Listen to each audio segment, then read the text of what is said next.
Welcome to Dracula Vision's Artist Spotlight.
All right. So for more information, check out the SlampressTomes over there.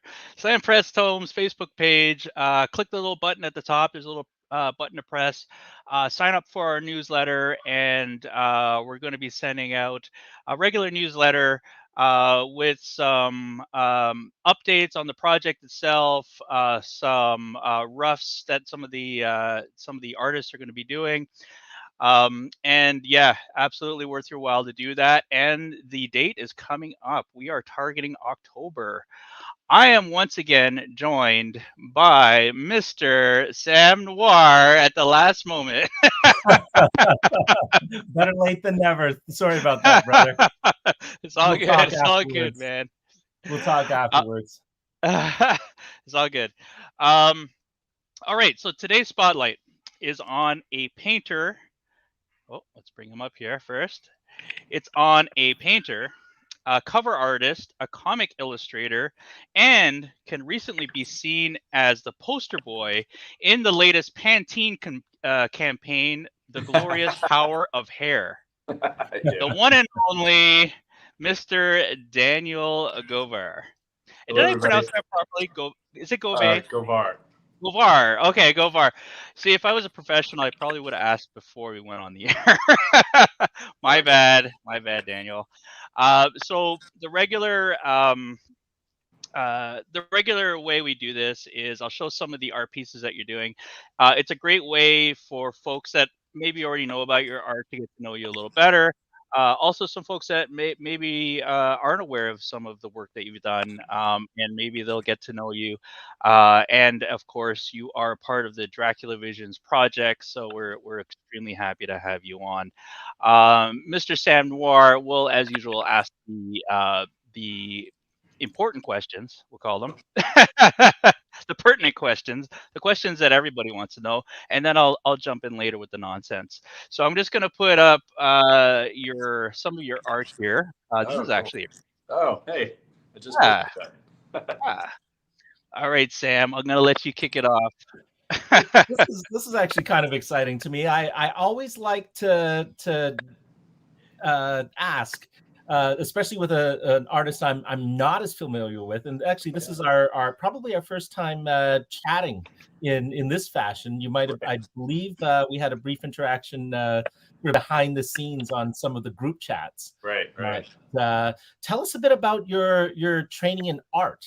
That's always kind of a fascinating. So you're a painter. Were you formally trained? Did you go to school?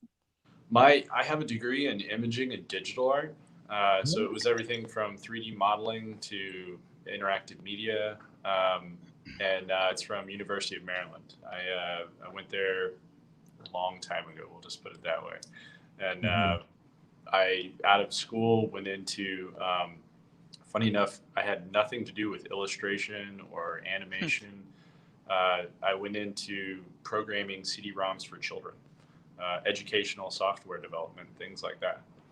I was a creative director for a media firm for a number of years, and I did projects for Fortune 500 companies, things like Nike, a whole bunch of different people and organizations. And I just got to the point that I really missed painting, which is something that I did more on the side, but not something that I did professionally, and just started missing it. And a friend of mine made me a bet when he saw something on the Sci-Fi Channel saying that they were asking for submissions for creative media. They basically needed content to fill in the blanks between TV shows. This is a while back now. Oh, wow. And they were accepting submissions, and I sent them a script for I think it was 12 episodes of an animated short that would air between episodes, and they loved it. And they sent me a note back, and they were like, here's the contract. We actually want 13 episodes. And here's, what we'll pay you for it. And let us know your top 10 actors that you want to get for it. So it was kind of awesome. Cool. That's amazing. It changed my my kind of course. So did you have to put a team together, or? I was the team, basically. I was doing all I learned how to do animation pretty quickly in college, and got to the point that I was doing traditional cell stuff at that time. Traditional cell in a digital platform, I'm assuming. No. I'm talking really? Like camera movements on cell planes. Wow. And a huge so acetate screen sheets. And then from there, I moved everything into the digital side of it. And I was actually one of the first people to start animating digitally. This was a very long time ago. Got to the point that I was done with animation. I was getting burned out. The 2 animations that I did won a bunch of awards. I worked with a director named Voltaire, who's also a very big goth musician. And we had a show called Chi-Chan that was incredibly popular. Bai Ling was the voice actor for it. So that's amazing. Yeah, it was really fun. And then from there, I ended up, I guess, doing book covers randomly for things like what you're seeing on screen right now, Lord of the Rings. I was a big Lord of the Rings nut. I used to run the #2 Tolkien website in the world. Is that right? Yeah. Oh, that's great. I was one of the OneRoom.net guys, and I also did There and Back Again was my baby. And it was, we were in TV Guide and Entertainment Weekly and all sorts of different, I recently rediscovered those books. Went through them all. Absolutely love it. Love that world. Love that world. Here. Yeah. No, it's definitely it's been a huge source of inspiration. And I was lucky to work on some books that were tie-ins for mostly covers and things like that. Some interior illustrations for chapter heads. And from there, my friend who sent me that Sci-Fi Channel note sent me another one for DC Comics. And he was like, hey, DC has this thing called Zuda, which is a sort of a American Idol for comics. There are 10 comics that go up against each other, 8 pages each, and you have to tell a story in those 8 pages, and then the public votes for you. If you win, you end up getting a series, and I won. So That's awesome. I've never heard of that. Incredible. Yeah. About Well, what? it went for like a year and a half Okay. until DC started their new 52 initiative, and it kind of Oh, okay. Around that the time. Zuda was dissolved. Their manga line was dissolved. They Oh. had like 5 different lines at the time, and they were all rolled back. They were either dissolved entirely or they were rolled into DC proper. And then I think Vertigo was the only standalone. But yeah, and it ran for 2 seasons. The series that I did called Azure. And from there, I ended up meeting a lot of people in the industry and doing covers mostly, some interiors. I just self-published a graphic novel with a writer for NBC's New Amsterdam, and he also wrote for Grimm, NBC, and a bunch of other shows. Did your Zuda series make it to print format? Mine was one of the few that actually. Mine was at the. Basically, we were talking about print when Zuda was dissolved. So I did not make it to print. No. Yeah, I know only I believe only a handful did make it to print before. There were 5 that made it to print, and mine was going to be number 7. So it was in the works. We were already discussing how we would do it, and yeah. So just jumping back a little, were you originally trained in traditional media when you talk about getting back to painting, or has it always been a digital painting? Both. I mean, I'm a weird guy. All of the stuff that I did, Azure and a bunch of the other comic work that I did initially was entirely digital. But I did it at a time that no one else was digital. Everyone was still using pen and ink and paper, and it was just, they were scanning stuff in, and then it might have been colored digitally, but no one was actually doing their line work and everything in the computer whenever I started. I ended up switching over when everyone else switched the other way, which I know makes absolutely no sense, but I started seeing at conventions that I would go to that people were asking me for sketches, for drawings and traditional art. And I was like, you know what? I've been working on this stuff at night, and I've been doing book covers, traditionally for years. And it just feels weird not to do it for, and sure, I'll do it. And I just found that I was able to make way more money sort of double dipping a chip than working digitally. So you had been doing, I guess, interior like spot illustrations and book covers traditionally prior to your comic stuff? Yeah, most of the cover work that I did for various books were all traditional. And what mediums did you use in traditional format? Pen and ink, watercolor. There were a couple that I did in acrylics, but I hated how long they took. I found that watercolor, I was able to work way faster and then adjust things digitally. So I would be doing that for most of the book covers. And then finally, I've gotten to the point that almost everything I do is watercolor, but I massage it almost to death so that it looks like it's something that's either acrylic or oil. So yeah. And did the rights to your Zuda series revert back to you afterwards? They have reverted, but I have not. You have to do a whole lot of rigmarole paperwork, which I've just never bothered to do. I need to. It's on my list of things I need to do that I probably will do in another year. So this is something you would like to get into print eventually, and maybe perhaps possibly. Continue, or? It was my first comic I ever did, so I have it's one of those. I see all the mistakes that I made as a storyteller, and both from a comic illustration standpoint and as a writer, because I wrote and drew it. So it's one of those where, man, I would love to change like a good chunk of it. Yeah, for sure. Some people, especially with their first comics work, they prefer to abandon it, or if it's coming back, some people, do like to tweak it. So I actually, the art I thought was sound. I really enjoyed the art. I see a couple of things that I would love to change, but I had a really good editor who's now a huge writer for, I don't know if you know the comic Black or White, Kwanzaa. He was actually my editor over at Zuda. Yeah. And from there, that opened the door to I guess work for hire corporate comics. Yeah, I collaborated with a lot of people on a lot of different series. Actually, I collaborated with the head of Zuda was this guy named Ron Perazza. Ron is one of the nicest guys in comics.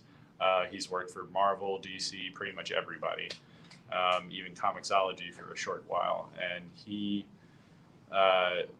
pioneered a bunch of things. He and I collaborated on a experimental comic that basically, as you turned pages, things moved, and I guess, but not. It wasn't animation. I don't know how to describe it. Was it an early form of motion comics? It was basically pre-motion comics. It happened prior to motion comics happening, and it wasn't actually motion. Like, it's something you'll have to take a peek at. It's called Relaunch. So it wasn't. Okay, so it wasn't like Flash animated or anything like that. Nope. Didn't require anything. And we even a friend of mine developed open. I was a creative director for a media firm, and one of my friends was a software developer that worked under me, and I asked him if he'd be up for collaborating on something, and he made a free comic viewer that was basically a poor man's Comixology that allowed you to upload your files and create, moving comics with just uploading stuff into a folder. Mm-hmm. Very cool. Well, it sounds like in a lot of ways, because often people do talk about sort of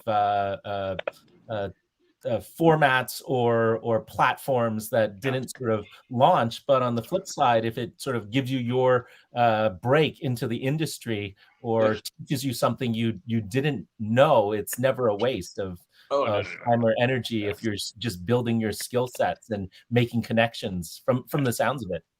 Yeah, no, everything has been I feel like comics has been one of those things that I've just kind of stumbled from one thing to another, where opportunities pop up. As a freelancer, you're always sort of keeping a whole lot of irons in different fires. Even now, I'm usually juggling 4 or 5 different projects at a time. Just whichever one ends up getting greenlit, you have to put another one on the back burner, and then I have my personal projects that I work on too, and I try and keep those moving forward while things are paying bills. So. And what are some of the highlights of your recent work? Oh, that's a tricky question. We had a bit of a chat before this. Funny enough, the things I'm working on right now, I'm not allowed to talk about. Very, very I went down the list of what I could say and couldn't, and of course, I can't really talk about it. In terms of someone who's discovered your work through let's say this Dracula Vision Spotlight, if you wanted them to run out and check out your work, what would you recommend? I would say pick up a copy of Tuskers. Tuskers is easily one of the things I'm most proud of. It's a graphic novel about elephant poaching in Africa to help raise awareness, and it's a 132-page graphic novel, all watercolor painted, and it's definitely the thing I'm most proud of. As far as sequential storytelling is concerned. Is that available in print or digital? Print, hardcover. Okay, and who published that? We did, Kickstarter. Oh, amazing. Fantastic. And another one that I would do is you want to see a good sort of glimpse of my art in the quick and dirty stuff that I do, and I'm kind of known for. I do daily sketches every day. I do warm-ups like this one. See, you say quick and dirty, but they're pretty spectacular. I went through your if you go to your website and you go to some of those, there's something else. I actually wanted to talk to you a little bit because I see you have a tendency to do a lot of the fantasy type art. Yeah. Now, is there a specific reason that you're sort of drawn to doing those? Oh wow, I would say there's like 3 or 4 genres that I just, they speak to me in one way or another. I'm one of those kids that grew up, with Labyrinth and Neverending Yes. Story and all those movies that just inspired. Yeah, there you go. It really inspired me, and it's really tough to kind of, not, kind of like nod to those things that kind of inspired you just to start on the path that you're on. So, yeah. And I have a 5-year-old now, so we, it's funny introducing him to this kind of stuff now and seeing the wonder in him. You get to kind of relive all of that. You get to see it through his eyes. Exactly. Like Very cool. I just gave him a whole bunch of my old GI Joes, and I learned a valuable lesson that I need to buy all new rubber bands. Yes, the O-ring is I was like, oh no, what happened? I was like, they dry. Daddy, this one died. Daddy, this one died. Oh no, it's a massacre. Yeah. Oh, it was a train wreck. Yeah. They're available online, luckily. So. Yeah, exactly. Oh, I've already got the kit ordered and everything. I was just perfect. Now, is there challenges in terms of jumping back and forth between digital and traditional? Is there sort of a mental reset you need to do? Not really. I started digital and then went to traditional, and I feel like it was almost.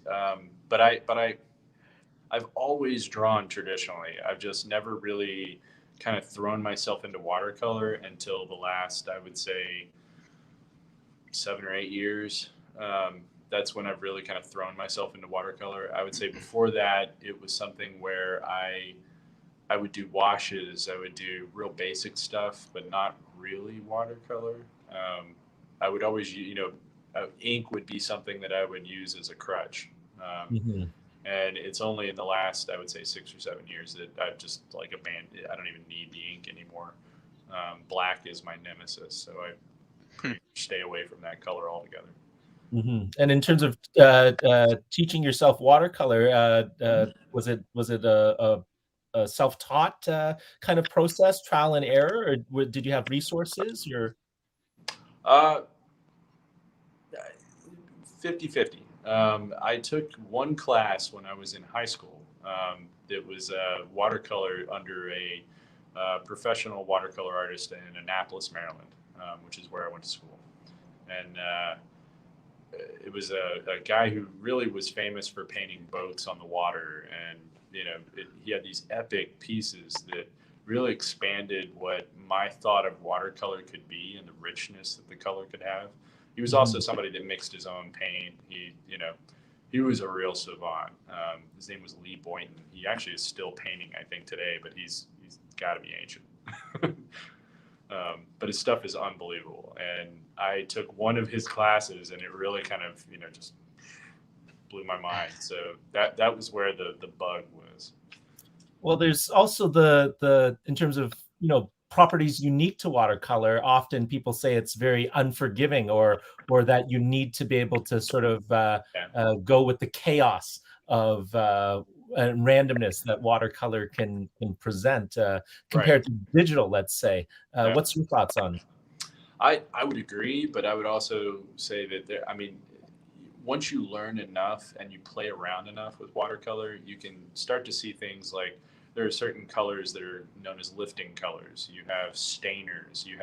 There are different properties to different pigments. And when you really start to understand those and see how they behave with one another, you really don't you start to take bigger risks, and it doesn't really, you don't have this like, oh, I can't go back from that.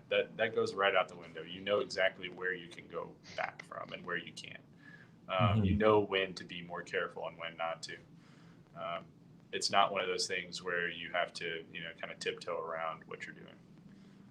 And by utilizing watercolor, has this allowed you to sort of stand out a little bit in the field of comics and, let's say, fantasy illustration? Because it's not very necessarily a traditional medium that comics or...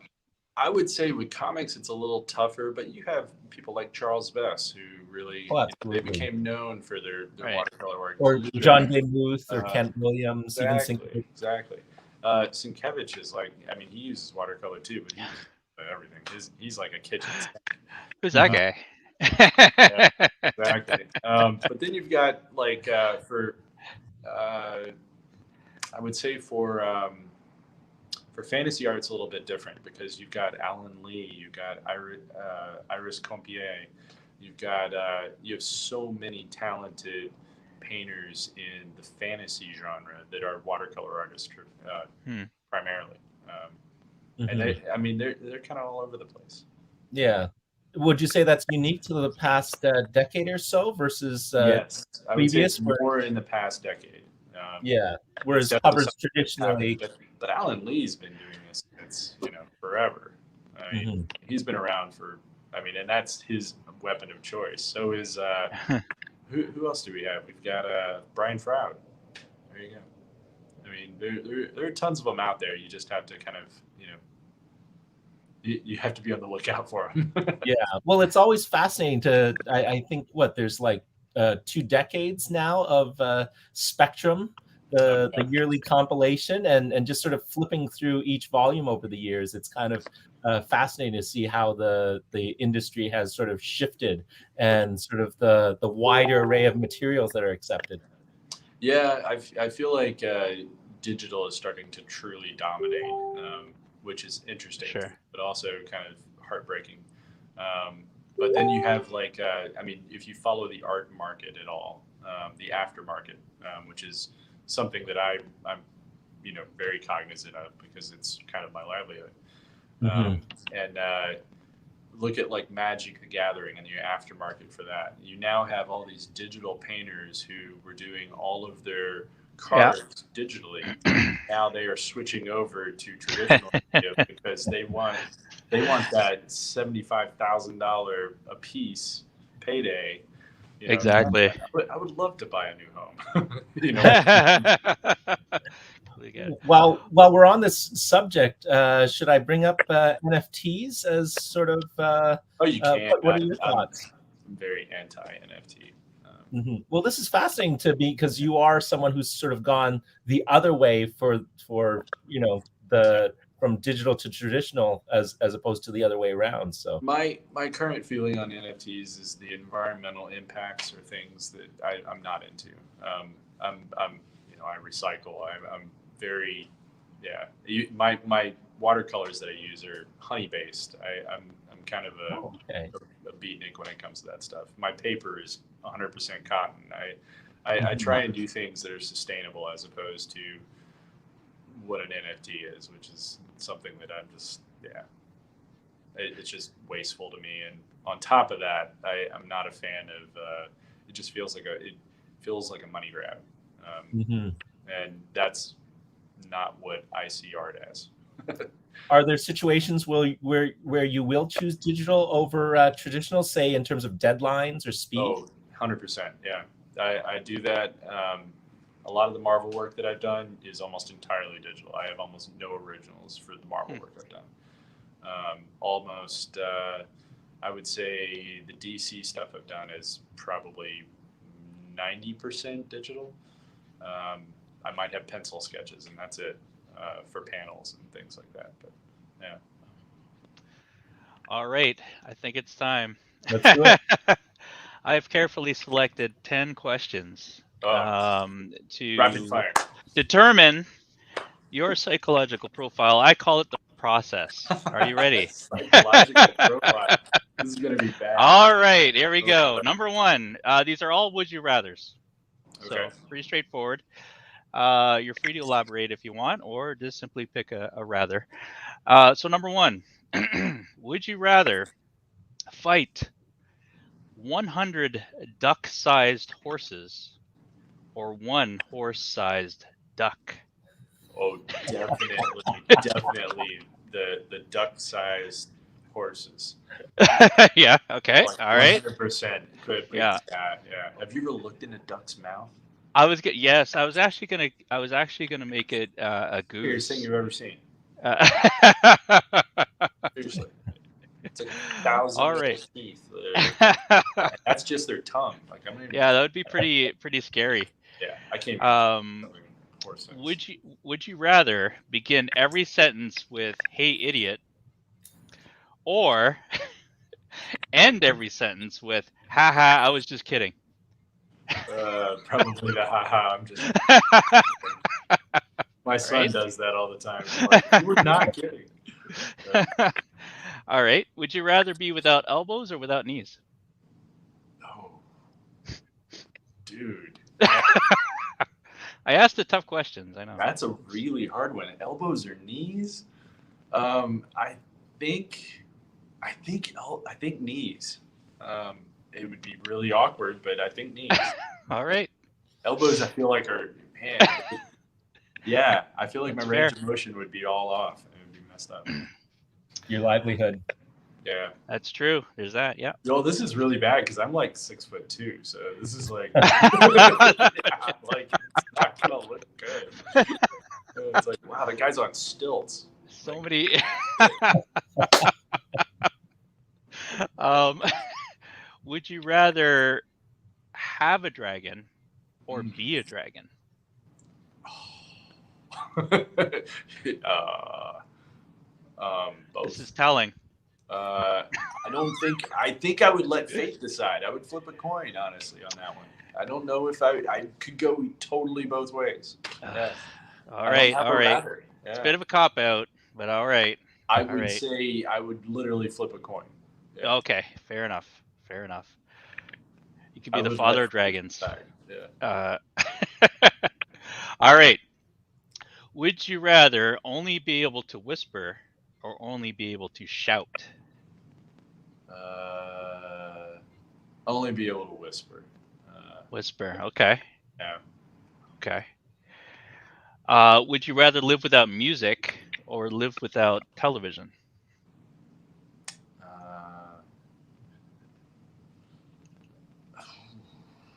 I think live without.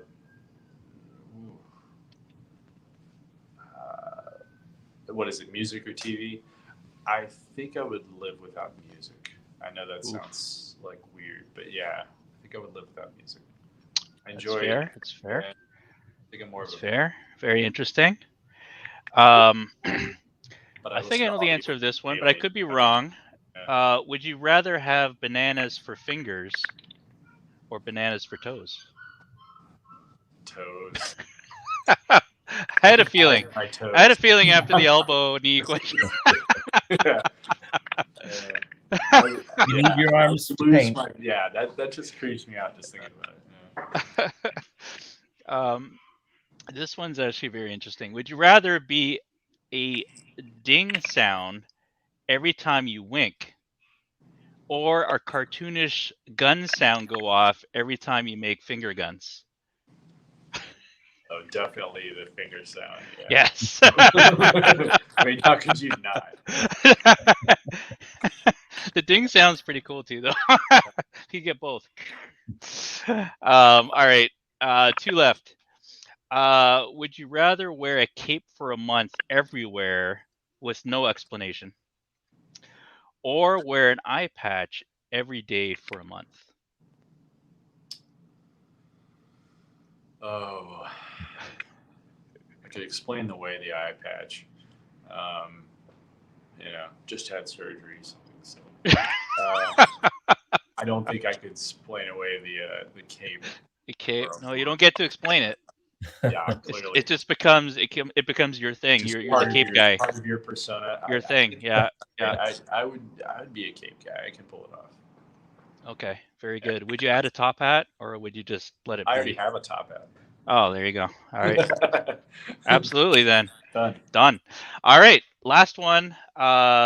Would you rather win American Idol or American Ninja Warrior? Oh, Ninja Warrior. 120%. Yeah. No hesitation. That Nope. goes into it. No Totally hesitation. American Ninja Warrior. If I dude, Mount Fuji for yeah. Don't even get me started. All right, we have a Ninja Warrior fan. Oh yeah. All right. Yeah. I have a friend that actually did it and it didn't get very far, but It's still cool to do that. Okay, and finally, not a would you rather, but what is your favorite version of Dracula? Ooh, That's a tough one. I think it's probably. Oh man, that's a really hard one. Probably gonna be the Keanu Reeves one, honestly. Okay, Yeah, it's that's yeah, a popular one. yeah, it is. You know what Yeah, it is? It's the iconic, like, the costumes and everything. That was just it Oh, was for sure. so, like, from beautiful. an art standpoint, it's visually amazing. Mhm. Like, they really did a good job. The suit of armor is one of my favorite Same things here. ever. Same here. Yeah. Yeah, I mean, that, like, blood red with, like, yeah. I mean, yeah, it's so good. perfect. Yeah. And I think I Okay. previously mentioned that the suit of armor is on display at Francis Ford Coppola's winery in Napa Valley. Oh, hey, there's a Oh, reason to visit. Yeah, I'd no, love check to see that out. that. Literally. Yeah. I would love to see that. Huh. Well, thank you so much for being a good sport. I will say that you did pass the process Oh, I'm with not a flying colors. path or anything. Or... You did pass, certificates in the mail. And I am excited, although I did get a little bit of a sneak Oh, yeah, sneak yeah. peek earlier. I'm very excited to see what you got cooking for Dracula Visions. I think you're going to absolutely kill it. Sam, you missed that earlier. It's pretty spectacular, and very ambitious, I will Oh, say, wow. of what he's working on. So And the gauntlet's been thrown down by about what, You know 8, what? 9 artists? Paul, like, made me. Yeah, I was like, what the heck, man? Like, Paul killed it. This is the yeah, great thing about having a group of so, like, artists. yeah, that was insane. Everyone ups their game, right? Yeah, Yeah. yeah. Oh, Yeah, yeah. we're all very challenging with each other, and it's funny because, like, I'm on a once a month we do this thing for Comic-Con Africa. And Yes, yes, that yes. dragon, funny enough, was the one that I painted live for their fantasy theme. Yeah. Oh wow. You got that done within the time frame? 90% of it, yeah. Wow. I would say the Crazy. last 10%, we almost everybody spends the next, like, 10, 15% at the very end. Like, we do that off camera because they cut it short, and it's only like an hour and a half, maybe. That's So, crazy.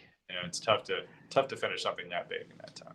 So Sketchomania will be a walk in the park at 2 hours. Oh, Yeah, there you go. no problem. We got to have you on for sure. Yeah, just bring so it, people bring can see it. that again. I'm That game. is insane. Yeah. Wow. An hour and a half. Yeah, we'll definitely That have was you on about, that show. one was right around the 2-hour 15-minute mark, give or take. Incredible.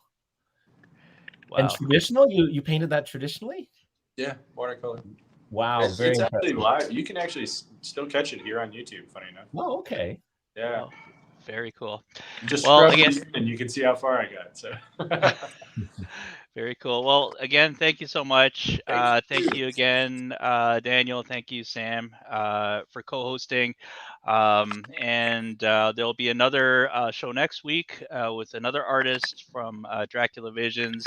And yeah, again, sign up for that newsletter and we'll send off a few roughs and things you could look at. But the time is coming. It's August already. So 2 months away, less than 2 months away before our Kickstarter kicks off, and we're going to get into high gear. So everybody, thanks again. Cheers. Have an awesome evening. Thank you. Bye now.